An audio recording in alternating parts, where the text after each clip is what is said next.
The fat-burning zone, myth or reality? And if it is reality, then how do we make it work for you? Whether you're going for a trail run or charging your way through a tiring mud race, these shoes are just what you need to take on the elements. Our body is a self-cleaning machine that knows exactly how to flush out the toxins we pile it up with. But there are diets that can do the same job, and that too efficiently.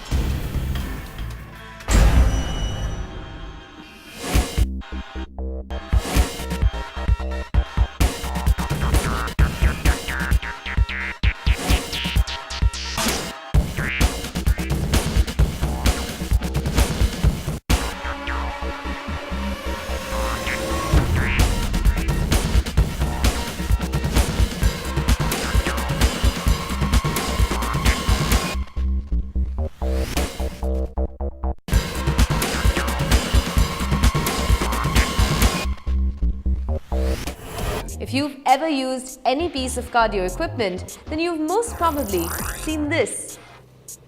A colorful graph that relates your heart rate with fat burning. And right in the center, indicated in the boldest colors, in nice capital letters, it says fat burning zone. So what exactly is this fat burning zone and how exactly does it work? The fat burning zone is the activity level at which your body is burning fat for energy. At a lower intensity level of exercise, research has shown that the body relies more on fat as the main fuel source. This is probably because at lower intensities, the body has more time to break down fat and convert it to energy. Conversely, during high-intensity efforts, the body begins to metabolize carbohydrates instead. So logically speaking, if weight loss is the goal of your workout, then finding your fat-burning zone and maintaining your workout in that zone should maximize the amount of fat that you burn. In order to determine your fat-burning zone, you first have to get an estimate on what your maximum heart rate is. To do this, subtract your age from 220 if you are male and subtract your age from 226 if you're female. This is your maximum heart rate. Your fat-burning zone is between 60 and 70% of your maximum heart rate. So keeping your heart rate within this bracket during your workout means you are aerobic and you are burning fat. One of the easiest ways of determining whether you are in your fat-burning zone is by using the talk test. It's a very simple test. While doing any exercise, you should be able to speak a simple sentence without gasping for breath. So a sentence like, "I took my dog for a walk yesterday," should not sound like, "I took my dog for a walk yesterday." If you're too winded, you're definitely not in the zone. You need to decrease the intensity and get back in there. But does the fat-burning zone really work? Actually, the fitness world is at odds over the claim that getting your heart rate into that fat-burning zone is the best and the only way to lose fat. This could, after all, lead cardio enthusiasts to think they need to taper back on intensity and work out solely in the highlighted area to burn the most amount of fat. Well, that's not quite the whole picture. Lots of activities also burn calories by requiring work from muscles, weight training, sprinting, even simply sleeping and breathing. So no real extra points there for aerobic training. The body does burn a higher percentage of calories from fat in the fat-burning zone.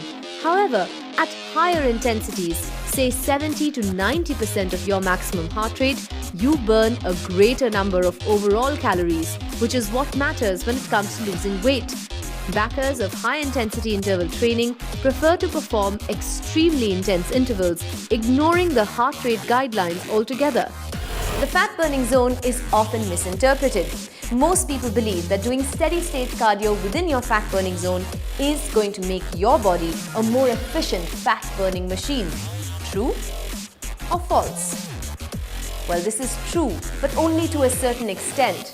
And so do a whole lot of other activities, and they do it far more efficiently. Most people also believe that doing steady-state cardio is going to increase your body's metabolism. True or false? This is false because your body's metabolism depends on the amount of muscle that you have. So muscle building activities increases your metabolism, and steady-state cardio like going for a long walk is going to do very little of that. This is not to say that low-intensity exercise doesn't have its place. All exercise is good exercise. But if you've been wondering why those long walks and jogging sessions are not helping you lose the inches that you were aiming for, well, you clearly need something more. Bring in some short, higher intensity workouts or interval workouts and watch those extra pounds disappear. Nonetheless, determining your fat burning zone can be helpful, if only to help you adjust the intensity of your workout depending on your heart rate. But when aiming to burn lots of fat, it's best to talk to a trainer about the most efficient way of going about it, rather than blindly following a graph on a machine. Obstacle racing involves a deluge of obstacles set in an unforgiving terrain that will test your physical endurance as well as mental resolve. If you were to run this race, you would need every bit of help you could get. You would need a shoe like the Reebok All-Terrain Super Spartan.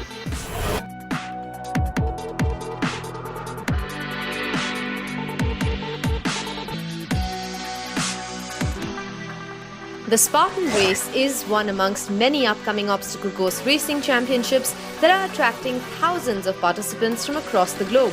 The all-terrain Super Spartans from Reebok are one of the few shoes in the market today that have been designed keeping in mind the grueling demands of this sort of running. In fact, it's been named after the very race it's been designed for, the Spartan race. While running an obstacle race, the runner will encounter a variety of surfaces and inclines, besides running through waterlogged, muddy and sandy terrain. The all-terrain Super Spartan is a rigged, lightweight racing champ that integrates a superior water drainage feature, superb traction, mud resistance, durability and stability. The upper part of the shoe is made of DuraGrip material that ensures the shoe can take a beating and still keep you in the race, no matter how far you push these kicks. On close inspection, you will notice these H2O drain ports.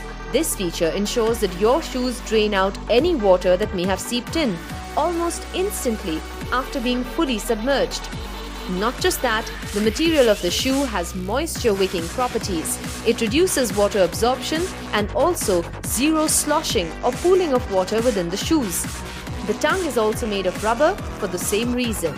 There are square indented lugs on the outsole to provide superior traction and grip, especially when you are running an obstacle course that involves lots of slippery and muddy ground.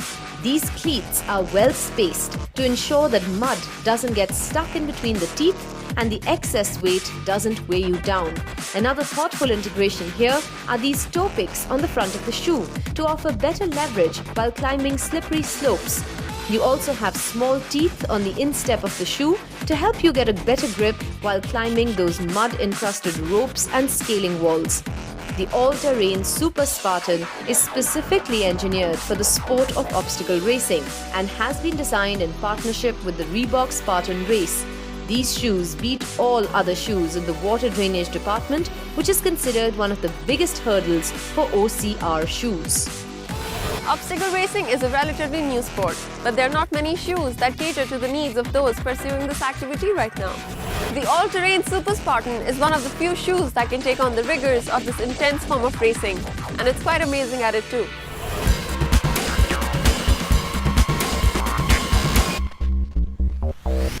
With the kind of lifestyle we live today, it's not surprising why detox diets are so popular. They claim to fix the problem when our bodies are unable to do so. Before you give them a shot, let's find out how and if they really work. Detox is the process of eliminating or counteracting the toxins in our body. These pollutants can be anything from cellular waste, stomach acids, or other contaminants that we ingest daily from the food that we eat, the water that we drink, and even from the environment around us. This toxic accumulation is also called the body burden, and it's believed to be the reason why we fall ill and has also been linked to other deficiencies such as hormonal imbalances, nutritional inadequacies, inefficient metabolism, and weakened immune system. Indigestion, poor concentration, sluggishness, headaches, bad breath, fatigue, poor skin, and muscle pain are all symptoms of an overburdened body. Normally, various organs in the body work together to ensure that this toxic waste is discarded immediately from our system. But sometimes these organs are overburdened and our body is not able to do the job as efficiently as it's supposed to. A detox diet is a treatment or therapy that claims to remove toxins from the body, and there are quite a few of them. Some involve fasting or just drinking liquids such as fruit and vegetable juices. Others allow whole foods, but it's only fruits and vegetables. Detox diets try to minimize the chemicals that we consume by encouraging an organic diet. They flood the system with vitamins, nutrients, and antioxidants in order to detoxify it. And they are high on fiber and water, which is required to absorb and eliminate toxins through bowel movements and urination. When you're on a detox diet, you'll be hungry and may even feel drained out. Most people tend to get irritable on a low-calorie diet. The immediate side effects are weakness, low blood sugar, fatigue, dizziness, and nausea. Whether or not a detox diet is safe depends entirely on the plan and the duration that you intend to follow it for. Rather than going for a quick fix detox diet, what you can and should do is try and eat clean. Focus on eating more veggies, fruits, whole grains, lean protein, basically foods that offer a whole lot of goodness without requiring a whole lot of processing. Also try and squeeze in a little time for exercise. You may end up losing a bit of weight on a detox diet because most of them curb your calorie intake. But if you believe your body needs any help in getting rid of the toxins, then you may be wrong. No matter what you eat, your organs and immune system are efficient enough to do the cleanup job.